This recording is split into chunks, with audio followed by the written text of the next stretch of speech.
우리가 매일 사용하는 화폐와 복잡한 금융 시스템의 근원은 과연 어디에서 시작되었을까요? 단순히 물건을 사고 파는 행위를 넘어 인류 문명의 패러다임을 통째로 뒤바꾼 거대한 파도, 상업혁명의 현장으로 여러분을 초대합니다. 오늘 우리는 자본주의의 태동을 목격하게 될 것입니다. 인류 역사의 가장 장엄한 경제적 전환점을 함께 탐구해 봅시다. 과연 무엇이 정체되었던 중세 유럽을 깨우고 대양을 향해 나아가게 만들었는지 그 구체적인 배경부터 살펴보도록 하겠습니다. 16세기부터 18세기 사이 유럽에서 일어난 경제적 변화는 인류 역사의 흐름을 완전히 바꾸어 놓았습니다.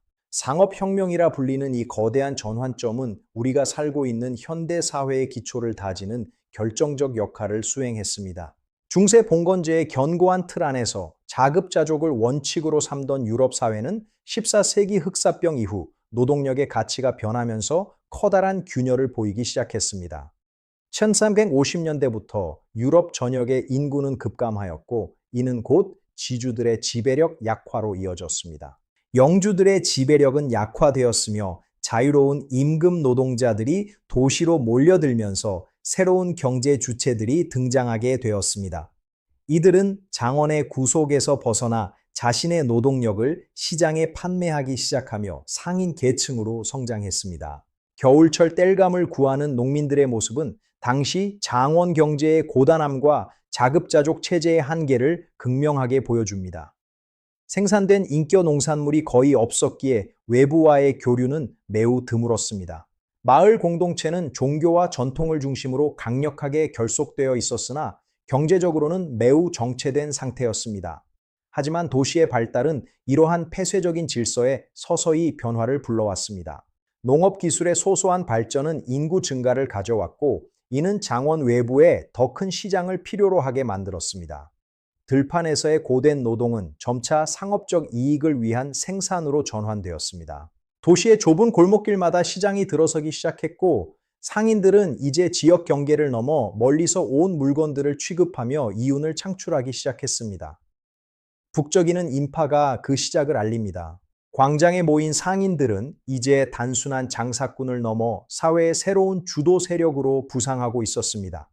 그들의 화려한 복장은 축적된 자본의 힘을 상징적으로 보여주기 시작했습니다. 상업의 발달은 도시의 외형 또한 바꾸어 놓았습니다. 더 견고한 성벽과 넓은 시장, 그리고 상업 활동을 지원하기 위한 수많은 건축물이 도시 전역에 세워지기 시작했습니다. 광장 중앙의 분수대 주변으로 사람들은 모여 정보를 교환하고 거래를 체결했습니다. 상업혁명은 이처럼 일상적인 공간의 활기에서부터 그 싹을 틔우고 있었던 것입니다. 도시의 성문은 이제 외부 물자가 들어오는 통로가 되었고 세관원들은 쏟아져 들어오는 상품들을 검수하느라 쉴 틈이 없었습니다. 상업적 네트워크가 외부로 확장되는 현장입니다. 쌓여가는 물품만큼이나 상인들의 장부 또한 두꺼워졌습니다.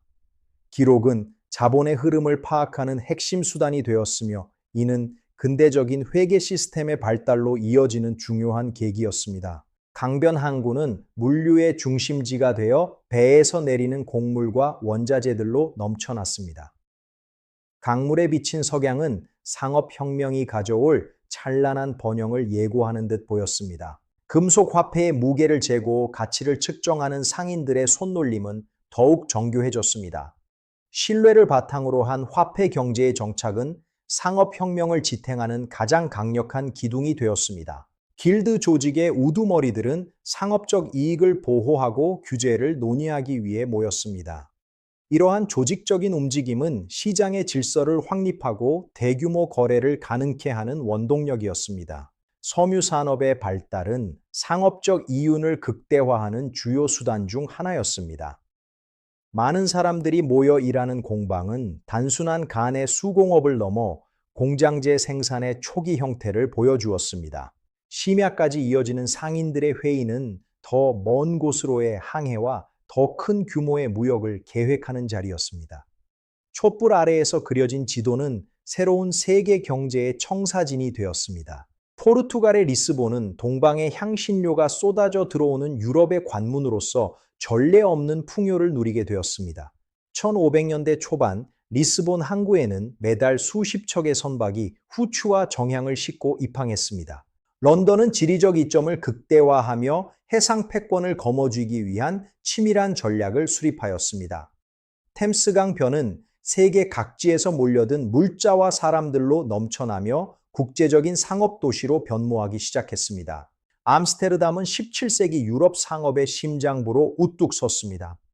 운하를 따라 세워진 웅장한 저택들과 정박한 수많은 상선들은 이 도시가 누렸던 유례없는 경제적 풍요를 증명하는 명백한 지표입니다. 달빛 아래 고요한 베네치아의 운하는 한때의 영광을 뒤로하고 점차 무역의 중심에서 밀려나고 있었습니다. 지중해 중심의 경제 질서가 대서양으로 이동하면서 전통적인 강대국들의 위상은 예전 같지 않았습니다. 이탈리아의 항구 도시들은 신항로 개척이라는 거대한 파고 앞에서 새로운 돌파구를 찾아야 했습니다. 그물에 걸린 물고기보다 더 큰 이윤을 가져다 주던 향신료 무역의 주도권은 이제 다른 곳으로 향하고 있었습니다. 거대한 선체의 위용을 자랑하는 대형 상선들은 상업혁명을 이끈 기술적 진보의 결정체였습니다. 수천 톤의 화물을 싣고 대양을 가르는 이 배들은 자본의 야망을 싣고 세계를 하나로 연결했습니다. 지도를 펼쳐놓고 전략을 논의하는 상인들의 모습은 경제적 영토 확장이 치밀한 계획에 이루어졌음을 보여줍니다. 미지의 세계는 이제 이윤을 창출하는 거대한 시장으로 재정이 되었습니다. 부두에서 쉼 없이 이루어지는 하역 작업은 상업혁명의 역동적인 에너지를 그대로 보여줍니다. 수많은 상자와 오크통 속에는 전 세계에서 모여든 진귀한 보물과 일상의 물자들이 가득 차 있었습니다. 수평선을 응시하며 다음 항해를 준비하는 사람들의 모습에서 시대의 개척 정신을 엿볼 수 있습니다.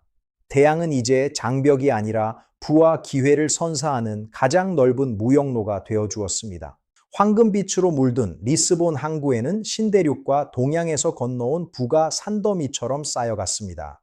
포르투갈 왕실은 이러한 상업적 성공을 기반으로 대제국의 기틀을 마련하며 유럽의 강자로 군림했습니다. 런던의 시장은 전 세계에서 모여든 사람들로 인산인해를 이루었습니다. 서로 다른 언어와 문화가 뒤섞인 이곳에서 상업혁명은 인류의 생활 양식을 근본적으로 재편하는 문명적 충격으로 작용했습니다. 암스테르담의 운하는 효율적인 물류 시스템의 상징이었습니다. 작은 배들이 큰 배의 짐을 받아 도시 구석구석으로 나르며 상업 활동의 모세혈관 역할을 수행했습니다. 자유로운 시장 분위기는 자본의 결집을 더욱 촉진했습니다. 밤이 깊어도 항구의 불빛은 꺼지지 않았습니다. 밤낮을 가리지 않는 경제활동은 상업혁명이 가져온 또 다른 변화였습니다. 시간은 곧 돈이라는 자본주의적 관념이 사람들의 의식 속에 자리 잡기 시작했습니다. 갑판 위에서 바라본 항구의 정령은 당시 사람들이 느꼈을 압도적인 성취감을 짐작케 합니다. 수많은 돛대와 깃발들이 얽힌 풍경은 상업혁명이 만들어낸 거대한 네트워크의 시각적 증거였습니다. 길게 늘어선 상선들의 행렬은 무역의 규모가 얼마나 방대했는지를 잘 보여줍니다. 각국의 국기를 단 선박들은 치열한 경쟁 속에서도 전 지구적 시장을 형성하는 공동의 목표를 향해 나아갔습니다. 항구 주변에 모여든 수많은 군중은 상업혁명의 혜택과 변화를 몸소 겪는 경제의 주체들이었습니다. 노동자와 상인, 그리고 관료들이 뒤섞인 이 현장은 자본주의적 사회 구조가 형성되는 생생한 용광로였습니다. 부감으로 내려다본 상업 도시의 정형은 인류 문명의 새로운 정점을 보여주는 듯합니다. 빽빽한 건물들과 분주한 무역로가 만드는 리듬감은 상업혁명이 완성한 근대 세계의 웅장한 설계도였습니다. 아메리카 대륙의 깊은 지하에서 캐낸 막대한 양의 은은 유럽의 화폐 경제를 뿌리째 뒤흔드는 충격파로 작용했습니다. 1545년 발견된 포토시 은광은 당시 세계 은 생산량의 절반 이상을 담당하게 되었습니다. 어두컴컴한 갱도 안에서 원주민 노동자들은 희박한 공기와 사투를 벌이며 은 원석을 캐냈습니다. 이들의 가혹한 희생은 유럽의 번영을 지탱하는 비극적인 기반이 되었습니다. 해발 4,000m가 넘는 세로리코산은 은의 산이라 불리며 전 세계 경제를 움직이는 동력이 되었습니다. 상이슬게 형성된 도시는 당시 세계에서 가장 부유한 곳 중 하나였습니다. 뜨거운 용광로에서 뿜어져 나오는 열기는 은의 순도를 높이는 과정의 치열함을 보여줍니다. 수은 아말감 공법의 도입은 은 생산량을 획기적으로 증대시키는 전환점이 되었습니다. 항구로 향하는 수레 위에는 눈부시게 빛나는 은고해들이 가득 실려 있었습니다. 1580년대 한 해에만 수백 톤의 은이 이 길을 거쳐 바다 건너로 보내졌습니다. 스페인 왕실 관리들은 유입되는 모든 은의 양을 철저히 기록하며 세금을 징수했습니다. 퀸토 레알이라 불리는 5분의 1세는 제국의 군사력을 유지하는 핵심 재원이었습니다. 거대한 나무 크레인이 쉴 새 없이 움직이며 은상자들을 갤리온선의 깊숙한 선실로 옮겼습니다. 출항을 앞둔 항구는 자본의 설렘과 긴장감이 공존하는 현장이었습니다. 선박의 하단 창고에는 천문학적인 가치의 은괴와 금화들이 층층이 쌓여 있었습니다. 이 막대한 자본은 대서양을 건너 유럽의 경제 지도를 송두리째 바꿀 준비를 마쳤습니다. 갑판 위에서 밧줄을 당기고 돛을 점검하는 선원들의 손길이 분주합니다. 긴 항해 동안 이들을 기다리는 것은 해적의 습격과 예기치 못한 폭풍우라는 거대한 위험이었습니다. 황금빛 석양을 뒤로하고 드디어 함대가 대양을 향해 닻을 올립니다. 상업혁명의 불씨가 된 은의 대이동은 인류 역사상 가장 웅장한 해상 운송의 기록을 남겼습니다. 수평선 끝까지 펼쳐진 갤리온선들의 행렬은 스페인 제국의 위엄을 상징했습니다. 이들은 거친 파도를 뚫고 매년 정기적으로 자본의 혈맥을 잇는 임무를 수행했습니다. 거대한 태양 앞에 멈춰 선 배의 실루엣은 마치 시간의 흐름을 멈춘 듯 장엄합니다. 자본은 이처럼 자연의 위대함에 맞서며 자신의 영토를 전 세계로 확장해 나갔습니다. 집채만한 파도가 배를 집어삼킬 듯 달려들어도 상인들의 욕망은 멈추지 않았습니다. 수많은 배가 침몰하여 바닷속으로 사라졌으나 살아남은 자본은 더 큰 수익을 창출했습니다. 파도가 잦아든 고요한 시간, 선원들은 멀리 보이는 육지를 고대하며 고향을 그리워했습니다. 상업혁명은 이처럼 이름 없는 이들의 향수와 고통 위에서 꽃을 피웠습니다. 질서정연하게 대오를 맞춘 함대는 바다의 패권을 상징했습니다. 강력한 해상 통제력은 상업적 이익을 보호하고 독점적인 무역권을 유지하기 위한 필수적인 수단이었습니다. 긴 항해 끝에 안개 자욱한 유럽의 항구에 배가 도착했습니다. 이제 이곳에서 시작될 은의 유입은 물가 폭등과 사회 재편이라는 거대한 소용 도리를 몰고 올 것입니다. 은의 대량 유입으로 촉발된 가격혁명은 유럽 사회의 전통적인 위계 질서를 해체하고 새로운 계층 구조를 형성하는 결정적 계기가 되었습니다. 16세기 유럽의 물가는 지역에 따라 3배에서 4배까지 치솟았습니다. 화폐 가치가 하락함에 따라 실물 자산을 소유한 상인들의 부는 급격히 팽창했습니다. 시장에서는 매일같이 새로운 가격표가 작성되었고 사람들은 금과 은의 무게를 재며 가치 변동에 민감하게 반응했습니다. 화려한 연회장에 모인 귀족들은 여전히 사치스러운 생활을 즐겼으나 그들의 실질적인 부는 오르는 물가 앞에서 모래성처럼 허물어지고 있었습니다. 고정된 수입은 이제 시대의 변화를 감당하기 역부족이었습니다. 석양이 지는 시장 거리는 물건을 사려는 사람들의 아우성으로 가득 찼습니다. 공급보다 수요가 앞지르고 화폐가 넘쳐나면서 생필품 가격은 매일같이 신고가를 경신했습니다. 진귀한 예술품과 보석을 거래하는 상점 뒤편에서는 권력의 향방이 결정되었습니다. 경제적 실권을 쥐게 된 상인들은 이제 사회적 지위까지 손에 넣기 위한 치밀한 거래를 이어갔습니다. 도시 곳곳에는 성공한 상인들의 웅장한 저택이 세워지기 시작했습니다. 이 대리석 건물들은 전통적인 혈통보다 자본의 힘이 더 강력해진 새로운 시대의 이정표와도 같았습니다. 책상 위에 산더미처럼 쌓인 은화는 가격혁명의 실체를 보여주는 가장 명확한 수치였습니다. 장부에 적힌 숫자들이 늘어날수록 세상의 질서는 더욱 복잡하고 정교하게 재편되었습니다. 런던의 거리는 이제 전 세계 자본이 모여드는 금융의 허브가 되었습니다. 화려한 복장을 한 신사들과 바삐 움직이는 심부름꾼들이 만드는 풍경은 자본주의의 활기를 대변했습니다. 촛불 아래 모인 상인들은 시장의 흐름을 분석하며 독점적인 이익을 지키기 위한 전략을 수립했습니다. 이들의 결단 하나에 특정 물품의 가격이 요동치며 국가 경제가 흔들리기도 했습니다. 하지만 풍요의 이면에는 빵 한 조각을 사기 위해 온종일 일해야 하는 서민들의 고단함이 있었습니다. 가격 혁명은 누군가에게는 기회였으나 대다수 민중에게는 생존을 위협하는 가혹한 시련이었습니다.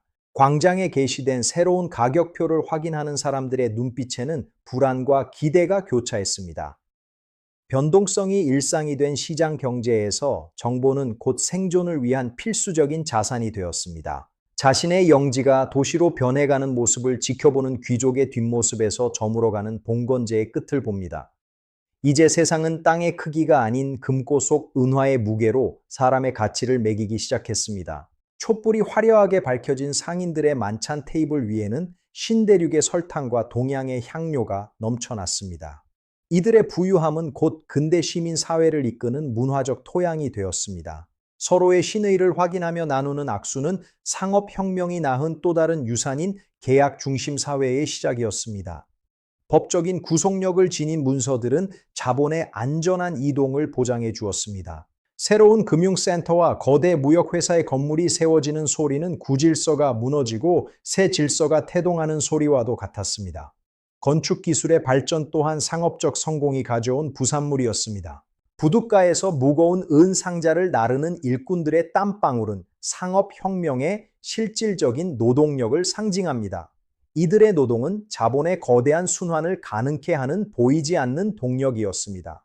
저울을 이용해 동전의 순도를 검사하는 환전상의 모습에서 근대 금융업의 원형을 발견합니다. 가치의 표준을 세우려는 이들의 노력은 글로벌 시장 경제가 정착되는 결정적 밑거름이 되었습니다. 1602년 설립된 네덜란드 동인도 회사는 국가로부터 무역 독점권과 군사 행사권까지 부여받은 거대 권력 기구로 성장했습니다. 이는 자본과 권력이 결합한 현대적 기업 경영의 시초가 되었습니다. 암스테르담 증권거래소는 매일 수백 명의 상인들이 모여 주식을 거래하는 열띤 현장이었습니다. 사람들은 동인도 회사의 성공 가능성에 자신의 자본을 걸며 현대적 투자의 서막을 열었습니다. 동인도 회사의 회계사들은 수천 페이지에 달하는 장부에 모든 거래 내역을 깃털 펜으로 꼼꼼히 기록했습니다. 이 방대한 데이터는 주주들에게 투명한 정보를 제공하며 근대적 자본시장의 신뢰를 구축했습니다. 주식 가격이 오르내릴 때마다 거래소는 상인들의 환호와 비명으로 가득 찼습니다. 정보의 전파 속도는 경제활동의 속도를 결정짓는 핵심 요소가 되었고, 이는 금융기술의 혁신을 이끌었습니다. 회사의 중대한 결정을 내리는 이사회는 국가의 정책 방향에도 큰 영향력을 행사했습니다. 상업적 이윤과 국가의 야망이 결합하면서 거대 기업은 단순한 경제 조직을 넘어 권력의 핵심이 되었습니다. 거대한 창고에는 전 세계에서 모여든 향신료와 면직물이 가득 쌓여 체계적으로 관리되었습니다. 효율적인 재고 관리 시스템은 자본의 회전율을 높여 회사의 수익성을 극대화하는 비결이었습니다. 화려한 문양이 새겨진 주식 증서는 자본주의의 꽃이라 불리며 많은 투자자의 꿈을 담았습니다. 종이 한 장에 담긴 권리는 국경을 넘어 거래되며 글로벌 자본시장의 기틀이 되었습니다. 암스테르담 거래소의 활기는 자본주의의 심장 박동과도 같았습니다. 전 세계의 정보가 이곳으로 모였고 상인들은 찰나의 순간에 막대한 부를 거머쥐거나 잃기도 했습니다. 이는 현대 정보 경제의 전조였습니다. 상인들은 이제 단순한 직관을 넘어 장부와 지도를 분석하며 과학적인 투자 결정을 내리기 시작했습니다. 지식은 곧 돈이라는 명제가 상업혁명기의 전문 상인 계층 사이에서 정착되었습니다. 축적된 상업적 지식은 학문적 연구의 대상이 되기도 했습니다.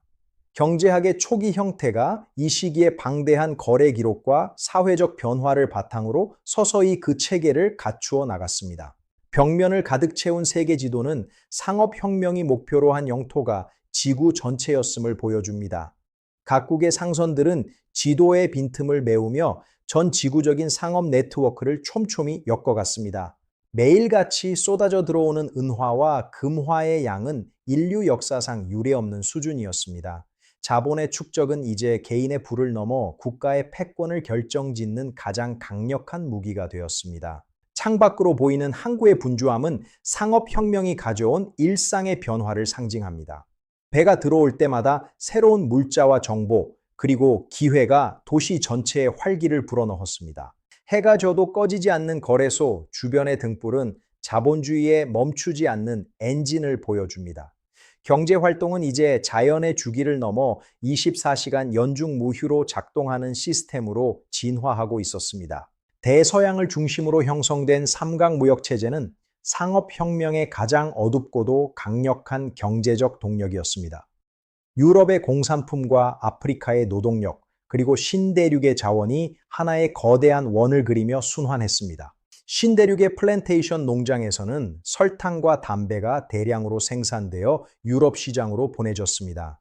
이러한 대규모 생산 시스템은 자본의 효율성을 극대화했으나 그 이면에는 수많은 이들의 희생이 있었습니다. 무역로를 장악하기 위한 강대국들의 해상 교전은 중상주의 시대에 피할 수 없는 현실이었습니다.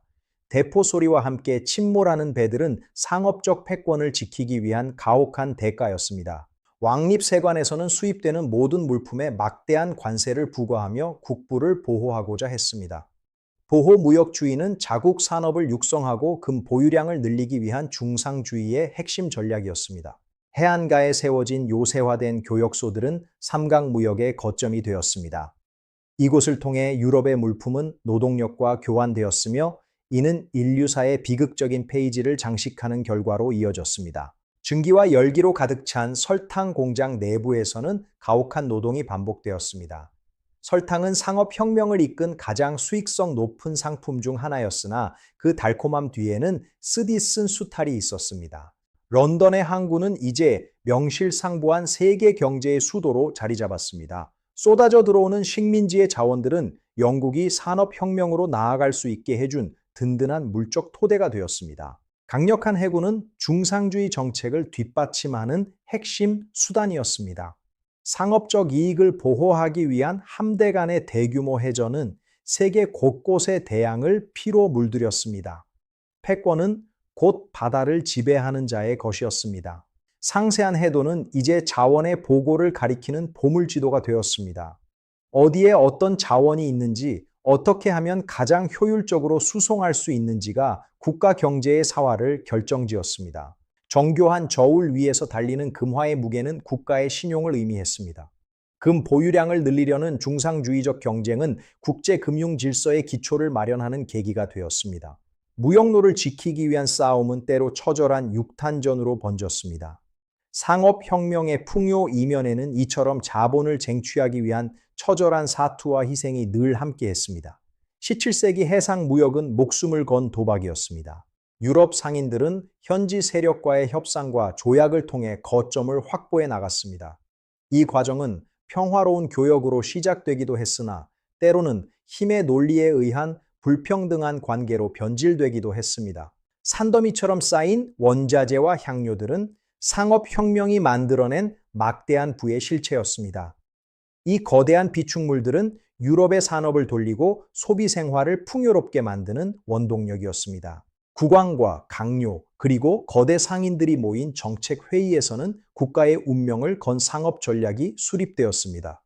경제가 곧 국력이라는 인식은 중상주의 체제를 더욱 공고히 만들었습니다. 무역 독점을 향한 강대국들의 야욕은 거대한 함포 소리와 함께 전 세계로 퍼져나갔습니다.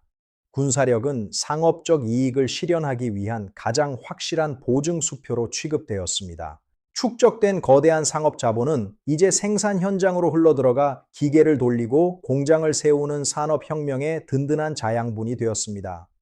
18세기 영국에서는 상업적 성공이 기술 혁신으로 전이되기 시작했습니다. 우리는 지금 이 순간에도 수백 년 전 암스테르담과 런던의 상인들이 설계한 경제적 알고리즘 속에서 살아가고 있습니다. 현대의 복잡한 파생 상품조차 그 기원은 이 시기의 상업적 실험에 닿아 있습니다. 항구를 떠난 자본은 이제 대륙을 가로지르는 철도와 공장으로 흘러들었습니다. 상업혁명이 완성한 글로벌 네트워크는 산업혁명을 거치며 더욱 견고하고 복잡한 시스템으로 진화했습니다. 오늘날 전광판을 수놓는 복잡한 데이터들은 수백 년 전 상인들이 기록했던 장부의 현대적 모습입니다. 우리는 여전히 상업혁명이 구축한 거대한 경제적 프레임워크 속에서 미래를 설계하고 있습니다. 상업으로 축적된 자본은 이제 기계의 굉음으로 변모했습니다. 증기기관의 발명은 상업혁명이 마련한 토대 위에서 산업혁명이라는 거대한 불꽃을 피워올리는 결정적 계기가 되었습니다. 영국 런던의 거리는 상업혁명의 유산을 고스란히 간직한 채 현대 금융의 요람으로 성장했습니다. 고풍스러운 건물들 사이로 흐르는 자본의 역사는 오늘날까지도 이어지고 있습니다. 현대의 마천루와 바삐 움직이는 인파는 상업혁명이 완성한 글로벌 시장 경제의 현재 모습입니다.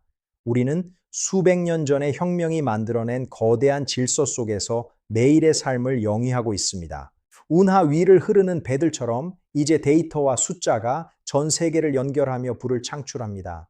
상업혁명은 이처럼 끊임없이 진화하며 인류 문명의 새로운 장을 열어가고 있습니다. 수백 년 전 암스테르담 광장의 열기는 이제 전 세계 금융 중심지의 디지털 신호로 치환되었습니다. 물리적인 거리는 사라졌으나 이윤을 향한 인간의 욕망과 창의성은 상업혁명기의 그날과 다르지 않습니다. 자본주의라는 거대한 태양은 멈추지 않고 타오르며 현대 문명의 마천루를 비춥니다. 상업혁명은 인류가 경험한 가장 근본적인 삶의 방식 변화였으며 그 영향력은 지구촌 구석구석에 미치고 있습니다. 런던과 뉴욕을 잇는 보이지 않는 자본의 흐름은 현대 세계 경제를 지탱하는 혈맥입니다. 상업혁명은 이러한 글로벌 네트워크의 초석을 놓았으며 오늘날 우리는 그 거대한 시스템의 수혜자이자 주체로 살아갑니다. 고전적인 건축물 사이로 흐르는 현대의 분주함은 과거와 현재가 어떻게 연결되어 있는지를 보여줍니다. 상업혁명의 정신은 낡은 장부 속이 아니라 지금도 끊임없이 변화하고 혁신하는 시장의 현장 속에 살아 숨쉽니다. 빅벤의 시계바늘이 흐르듯 문명의 속도 또한 상업혁명 이후 획기적으로 빨라졌습니다. 자본의 효율적인 배분과 투자는 기술 진보를 가속화하는 엔진이 되었고, 이는 인류를 풍요의 시대로 이끌었습니다. 유럽의 고풍스러운 거리에서 시작된 작은 변화가 지구 전체를 뒤흔드는 거대한 혁명이 되기까지 수많은 상인과 개척자들의 노력이 있었습니다. 상업혁명은 인간의 무한한 가능성을 증명한 위대한 사건입니다. 증기를 내뿜으며 돌아가는 거대한 바퀴는 상업혁명이 낳은 가장 강력한 자식인 산업혁명의 시작을 알렸습니다. 유통의 혁명은 이제 생산의 혁명으로 이어지며 인류 역사의 새로운 장을 열었습니다. 상업혁명은 단순한 과거의 사건이 아니라 오늘날 글로벌 금융 자본주의를 만든 거대한 물결이었습니다. 더 유익한 역사 탐구를 위해 구독과 좋아요를 눌러주세요. 여러분의 작은 응원이 큰 힘이 됩니다. 구독과 좋아요를 눌러주세요. 감사합니다. 다시 한번 진심으로 감사드립니다. 안녕히 계십시오.